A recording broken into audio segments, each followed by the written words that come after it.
हमारे साथ राना साजिद साहब भी मौजूद हैं, स्पोर्ट्स रिपोर्टर हैं, एनालिस्ट भी हैं। राना साहब, बहुत शुक्रिया आपके कीमती वक्त का। सर, आपके आने से कबल हमने पहले बाबर आजम को डिस्कस किया है और हर कोई उन्हीं को डिस्कस करना चाह रहा है। जिस तरह से उनकी परफॉर्मेंस रही है आखिरी 2 मैचेस के अंदर और जिस तरह से कमबैक नज़र आया, और आखिरी मैच तो एक यादगार इनिंग्स थी और लोग कहते थे कि बाबर एक अच्छा मैच विनर इनिंग्स वाली इनिंग्स नहीं खेल सकता, तो उन्होंने उसको भी शट अप कॉल दी। और कुछ उन लोगों की बातें जो कहते थे कि रन्स नहीं बना सकता, रन्स बनने वाली मशीन नहीं बन सकता या फिर 50s नहीं कर सकता, तो उनको भी शट अप कॉल दिया और रिकॉर्ड्स पे रिकॉर्ड्स तोड़े हैं। किस तरह से देख रहे हैं बाबर की इस यादगार इनिंग्स को, इस यादगार सीरीज के अंदर? अस्सलाम वालेकुम जी, थैंक यू सो मच। सबसे पहले तो डेफिनेटली बाबर आजम का जिस तरह से कमबैक हुआ, तकरीबन 1 साल के बाद वो T20 इंटरनेशनल में वापस आए। और अब से कुछ देर कबल जिस तरह सईद साहब भी बता रहे थे कि पिंडी की कंडीशंस में वो थोड़ा सा टफ रही और पाकिस्तान की ओवरऑल टीम जो है वो मुश्किलात का शिकार रही। यहाँ पे एक चीज बड़ी क्लियर है कि बाबर आजम की जो पोजीशन थी, जो बैटिंग ऑर्डर नंबर था ना, उसको डिस्कस किया गया था। माइक हैसन ने भी ये पॉइंट रेज किया था कि बाबर को, जिसको हमने शफल किया रखा, पहले ओपनिंग पेयर पे रखा, कभी ऊपर नीचे करते हैं, उन्होंने कहा नंबर 3 पे खेलेंगे। जब नंबर 3 पे जब एक चीज डिफाइन होगी, क्लियर होगी, तो उसके बाद फिर उनका एक मोमेंटम, ठीक है, पिंडी में वो एक समझ लें कि अनएक्सपेक्टेड जो है आउट हुए थे, उनका वो कोई भी चांस नहीं था कि ऐसी शॉट खेले। लेकिन लाहौर में आके उनका जो रिदम बहाल हुआ है, डेफिनेटली एक नंबर उनका जो है बैटिंग ऑर्डर का, यही उनका व्यू, जिसके वाले कहा जा रहा था कि बैटिंग ऑर्डर जो है नंबर 3 पे करेंगे तो बेहतर होगा। तो बाबर नो डाउट कमबैक करने के बाद अब वो पॉजिटिव वाइब्स आ भी रही हैं। और उसकी रीजन ये है कि जैसे उनको बैकअप किया गया टीम मैनेजमेंट की जानब से, और सलमान अली आगा ने जिस अंदाज से उनको जो है वो पुशअप किया कि ठीक है, बैड पैच था और डेफिनेटली वो गुजर गया। लेकिन आप देखिए, इसके साथ साथ उन्होंने रोहित शर्मा का जो रिकॉर्ड उसको ब्रेक किया, विराट कोहली का रिकॉर्ड उसको ब्रेक किया। और अब जो सबसे इंटरेस्टिंग चीज है, आपने आगे ओडीआई सीरीज खेली है और उसमें भी बाबर आजम के रडार पे रिकॉर्ड्स मौजूद है। मतलब बाबर आजम आपके पास एक ऐसा प्लेयर है जो कंसिस्टेंटली रन्स करता रहा। अब मैच फिनिशर नहीं है, या फिर आप इस चीज को लेके अगर कहेंगे, सचिन तेंदुलकर ने, आपको याद होगा, इतनी बड़ी जो इनिंग्स खेली है इंडिया के लिए और हमेशा से परफॉर्म करके देते रहे हैं, लेकिन वो मैच फिनिशर नहीं थे। और ये चीज सबको ही पता है, वो सेंचुरी करते थे, अपने रन्स करते थे, लेकिन एक टीम के लिए, आपके लिए एक समझ लें कि पैशन के तौर पे वो मौजूद है। अदरवाइज आपने देखा एशिया कप में जो आपकी हालत हुई, मतलब अगर बाबर और रिजवान नहीं होते रहे, फिर आपका जो मिडिल ऑर्डर कोलैप्स करना, थोड़ी सी जो हमें बैटिंग ऑर्डर और चीजों को जो है मेंटेन करना होगा, जिसके बाद थोड़ी सी जो है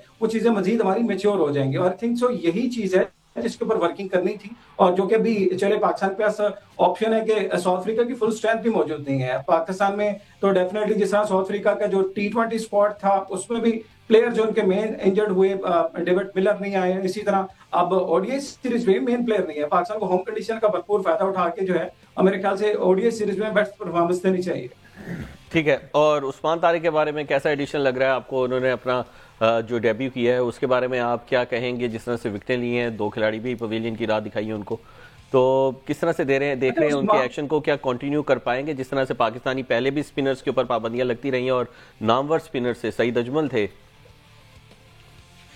डेफिनेटली ऐसा ही एक ऐसा क्वेश्चन मार्क है जिसके ऊपर पाकिस्तान क्रिकेट बोर्ड को मुझे लगता है स्टैंड लेना चाहिए, बिल्कुल बैकअप करना चाहिए। अभी तक तो कोई ऐसी चीज नहीं है। खुश आए चीज है कि उनका डेब्यू है। इससे कबल वो 2 दफा रिपोर्ट हो चुके हैं, डोमेस्टिक में, पीएसएल के दौरान भी, और ये सारी चीजें। लेकिन मैं यहाँ पे एक चीज मेंशन करूंगा, केदार यादव इंडिया की जानब से खेले, उनका एक्शन उस्मान तारिक से भी जो है वो डेंजरस था। वो बहुत ज्यादा खाम था उनकी बाजू पे, लेकिन कभी रिपोर्ट नहीं हुआ। लासित मलंगा भी खेल चुके, बुमराह का एक्शन बड़ा ज्यादा मतलब टिपिकल होता रहा, लेकिन कभी किसी ने रिपोर्ट नहीं किया। मतलब ये चीजें थोड़ी सी मैनेजमेंट एंड से भी आपकी जो है वो करती है। अभी मैं देख रहा था थोड़ी देर पहले, इरफान पठान का और दीगर जो है वो इंडियन चैनल्स पे बैठ के तस्करा शुरू हो चुका है कि उस्मान तारिक को जो है किसी तरीके से जो है वो कहीं ना कहीं से रिपोर्ट करवा दिया जाए। क्या आईसीसी अपील की जा रही है? भाई आपको ही पता, आईसीसी जेशा बैठे हुए वहां पे, और किसी ना किसी तरीके से ये चीजें पहुंचेंगी तो कुछ ना कुछ हलचल होगी। वैसे ही हमारा जो ट्रॉफी वाला इशू चल रहा है वो अभी तक सॉर्ट आउट नहीं हुआ। तो ये मतलब एक नॉनसेंस चीजें हैं जिसको इंडिया जो है वो सियासत के तौर पे इस्तेमाल करता है। अदरवाइज मुझे नहीं लगता इतना ज्यादा परफॉर्म करके आपके पास जो उस्मान तारिक आ रहे हैं, और 2 दफा उन्होंने अपना क्लियर भी किया हुआ है। मतलब ये चीज नहीं है वो, जिस तरह सईद अजमल की आपने बात की, सईद अजमल का स्टार्टर जब हुआ था, उन्होंने कमबैक किया, उसके बाद वो अपना कैरी करते रहे। मोहम्मद हफीज की एग्जांपल भी है, बहुत से प्लेयर ऐसे, और हमेशा मोस्टली जो है हमारे पाकिस्तानी प्लेयर जी निशाना बनते रहे हैं। लेकिन इस वक्त मुझे जो सबसे ज्यादा पॉजिटिव चीज नजर आ रही है, मोहसिन नकवी साहब जो कि चेयरमैन पाकिस्तान क्रिकेट बोर्ड है, उनका स्टाफ और इस वक्त जो है वो हमने देखा कि माजी में बोर्ड इतना नहीं लेता था, अब उम्मीद की जा सकती है जिस तरह से बोर्ड स्टैंड ले रहा है आईसीसी के खिलाफ, तो इस मामले पे भी थोड़ा स्टैंड लेगा। तो हम बात करेंगे T20 मैच के कॉम्बिनेशन के बारे में कि क्या ये कॉम्बिनेशन आगे भी हम देख रहे हैं किस तरह से पाकिस्तान की परफॉर्मेंस रही है, क्योंकि लाहौर की कंडीशंस थी और पाकिस्तान अब घर के शहर हैं कि बाहर भी लंका डाल सकते हैं। अहमद, अब बताइएगा कि जो इस वक्त कंडीशंस हमने देखी लाहौर के अंदर, अगर जिस तरह से T20 वर्ल्ड कप की तैयारी को देखा जाए तो यही कॉम्बिनेशन आगे हमें नज़र आ सकता है, उसको कैरी ऑन किया जाए? देखें, सबसे पहली बात तो ये है कि जो पाकिस्तान और श्रीलंका की कंडीशंस हैं, पाकिस्तान ने अपना जो मैचेस हैं वो श्रीलंका में खेलने हैं। इसमें दोनों तरफ ज़ाहिर है हमें स्पिन डोमिनेंसी तो नज़र आती है। श्रीलंका के अंदर भी बहुत ज़्यादा फैक्टर होता है स्पिन का, और क्योंकि एशियन कंडीशंस हैं तो एशियन कंडीशन में आपको ये भी ख्याल रखना होता है कि यहाँ पर ड्यू फैक्टर भी एक ऐसा फैक्टर होता है कि जो समटाइम मैचेस को डिसाइड करता है। अब देखना पड़ेगा कि श्रीलंका में फरवरी के महीने में ड्यू आती है कि नहीं आती है। आपको मैं अगर श्रीलंका के हवाले से आप बात कर रहे हैं तो आपको याद होगा कि 1996 का वर्ल्ड कप जो है वो श्रीलंका और ऑस्ट्रेलिया की टीमों के माबैन कज़ाफ़ी स्टेडियम में ही खेला गया था। उस मैच पर राणा टूंगा से जो सवाल पूछा गया था वो ये पूछा गया था कि आपने टॉस जीतकर बैटिंग को क्यों फौकियत दी, जबकि अब तक कोई भी ऐसी टीम नहीं है जो टॉस जीतकर उसने बैटिंग की हो और वो टॉस जीतकर उसने बॉलिंग की हो और वो चेज करने में कामयाब हुई। और 96 के वर्ल्ड कप तक कोई भी टीम चेज करती हुई वर्ल्ड कप नहीं जीती थी। तो राणा टूंगा ने कहा कि आज हम जीतेंगे, इसलिए कि उनके जहन में यह था कि एशियन कंडीशन में अगर आप खेलते हैं और बाहर से आई हुई टीमें अगर आपके साथ यहां पर खेल रही हो तो ये दो फैक्टर हैं जो बहुत ज्यादा डिसाइसिव होते हैं, स्पिन वाला फैक्टर और ड्यू वाला फैक्टर। पाकिस्तान की टीम अब जो अपने होम के अंदर ट्रैक्स बनाना शुरू हुई है वो भी स्पिन डोमिनेंट ट्रैक्स हैं। पाकिस्तान की टीम में साइम अयूब को भी इतना अरसा इसलिए कैरी किया कि वो थोड़ी बहुत स्पिन बॉलिंग भी जो है वो करवा लेते थे। तो हमें यही लगता है कि कमोबेश यही स्क्वाड जो है वो वर्ल्ड कप के लिए प्रिपेयर होने जा रहा है, क्योंकि इसमें जो हमें लैप्सेस नजर आते थे एशिया कप के अंदर वो हमें बैटिंग में नजर आते थे। और बाबर आजम के आने के बाद जो स्टेबिलिटी टीम को मिली है उनकी दो अच्छी इनिंग्स की वजह से, उससे हमें यह लगता है कि अब दोबारा वो कॉन्फिडेंस भी बिल्ड होगा और पाकिस्तान की टीम इस तरह के ट्रैक्स अपने मुल्क के अंदर ही बनाएगी। हमें ज्यादातर अब क्रिकेट जो है वो जो बिल्डअप है वर्ल्ड कप का उसमें हमें एशिया के अंदर ज्यादा खेलना है।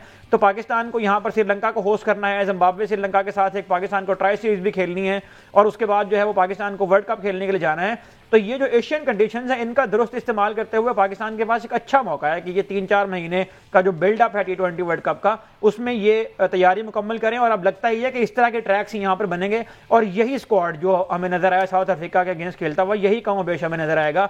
यहाँ पर उस्मान तारिक भी फायदेमंद हो सकते हैं, अबरार अहमद भी फायदेमंद हो सकते हैं, मोहम्मद नवाज भी पाकिस्तान के लिए एक अच्छा जो है वो साबित हो सकते हैं। तो ये वो प्लेयर हैं जिनको मैं देखना चाहता हूँ फ्यूचर में कि ये परफॉर्म करें पाकिस्तान। ठीक हो गया। राना साजिद साहब, what's your take on it? सही साहब, यहाँ पे मैं एक पॉइंट लास्ट में ऐड करूँ। एक सरप्राइजिंग एंट्री मुझे जो दिखाई दे रही है वो ये है, डेफिनेटली ये स्क्वाड बड़ा अच्छा है, कॉम्बिनेशन बन गया, लेकिन शादाब खान जो है वो रिसेंटली कमबैक उनका हो चुका है। वो एनसीए में जो है वो रिहैब कर रहे हैं, प्रैक्टिस कर रहे हैं और होप्स हो कि उसकी जो एक एक्सपीरियंस का भी और साथ साथ उनकी फील्डिंग, बैटिंग और साथ बॉलिंग तीनों डिपार्टमेंट से फायदा उठाने के लिए पाकिस्तान की कोशिश होगी कि अगर वो उससे पहले उनको मौका मिलता है कहीं ना कहीं वो अगर पाकिस्तान की तरफ से खेलते हैं तो फिर ये सरप्राइजिंग एंट्री जो है शादाब खान की वो पाकिस्तान के स्क्वाड में मिल सकती है। अदरवाइज जो कॉम्बिनेशन अभी हम जो करंट उसकी बात करें तो उसमें डेफिनेटली जिस तरह साइम अयूब का जो है वो स्पिन डिपार्टमेंट की तरफ से जो है वो खेलना वो भी अच्छा है और साथ साथ नवाज बहुत जबरदस्त जो है वो पोजीशन में है। उस्मान तारिक नो डाउट अभी ज़ाहिर उन्होंने अपना पहला T20 मैच खेला, आगे फर्दर जो है वो किस तरह से कैरी करते हैं उसके ऊपर भी ज़ाहिर क्वेश्चन मार्क होगा। वही बात जिस हम पहले बात कर रहे थे कि कहीं ना कहीं जो उनके ऊपर जो एक थोड़ा सा जो वो प्रेशर है वो एक्शन बॉलिंग एक्शन को लेके उसको भी जो है वो सेव करना है किसी तरीके से। तो मुझे लगता है कहीं ना कहीं जो शादाब खान जो है वो एग्जिस्ट कर सकते हैं अगर उनको उससे पहले थोड़ा सा जो है वो यूटिलाइज किया जाए। अदरवाइज अगर कंडीशन की बात करें तो अब डेफिनेटली पाकिस्तान की अगर कंडीशन आप देखें, यहाँ पे सिर्फ टेस्ट मैचेस के लिए आपने स्पिनर ट्रैक्स बनाए हैं और उसमें आप खुद भी फंसे हैं और यही जो रीजन डोमेस्टिक में हमारे टोटल फ्लैट ट्रैक माने हर प्लेयर जो है डोमेस्टिक हमारा सेंचुरियां कर रहा है और ये थोड़ा सा डिफरेंस है जो इंटरनेशनल है। और श्रीलंका में तो हर हमेशा से जो है वो स्पिनर्स को जो है मदद मिलती है। और इंडिया की कंडीशन बिल्कुल डिफरेंट है। वहां पे बैटिंग स्पोर्ट ट्रैक्स होते हैं। आईपीएल में आपने देखा ज्यादा रन्स बनते हैं, और टी20 में स्पेशली इंडिया की कोशिश होती है कि उनकी बैटिंग स्ट्रांग है तो उसको जो है वो फेवर देने के लिए वो ट्रैक्स बनाते थे। अब तो ये डिपेंड करता है जो इवेंट होस्ट कर रहा है, आईसीसी फिर इसमें ज़्यादा इंटरफेयर कर रहा होता है। तो आईसीसी भी इंडिया के साथ है, इंडिया के पास है, और आईसीसी के चेयरमैन भी इंडियन है। तो कहीं ना कहीं जो है वो जो कंडीशंस है ना वो अकॉर्डिंग टू सिचुएशन ही होंगी। और उसमें पाकिस्तान का जो अब जो प्लस है कि उसमें बाबर का इन्फॉर्म होना, साइम अयूब अच्छे रन करना है, और सबसे जो मेन पॉइंट है वो है फखर जमान का। क्योंकि फखर जमान को आपने कहाँ पे खिलाना है? क्यों अगर बाबर नंबर 3 पे खेल रहे हैं, 1 डाउन पे खेल रहे हैं, तो क्या फखर जमान की जो है वो T20 वर्ल्ड कप में जो है वापसी होती है या उनका नंबर फिर चेंज होता है? ये क्वेश्चन मार्क है। क्योंकि फखर जमान जो है एक पावर हिटर भी है और तगड़े प्लेयर भी हैं और सीनियर भी हैं, तो उनको भी अपने एडजस्ट करना है। तो ये सारी चीजें देख के जो है उसके बाद आपको अपना कॉम्बिनेशन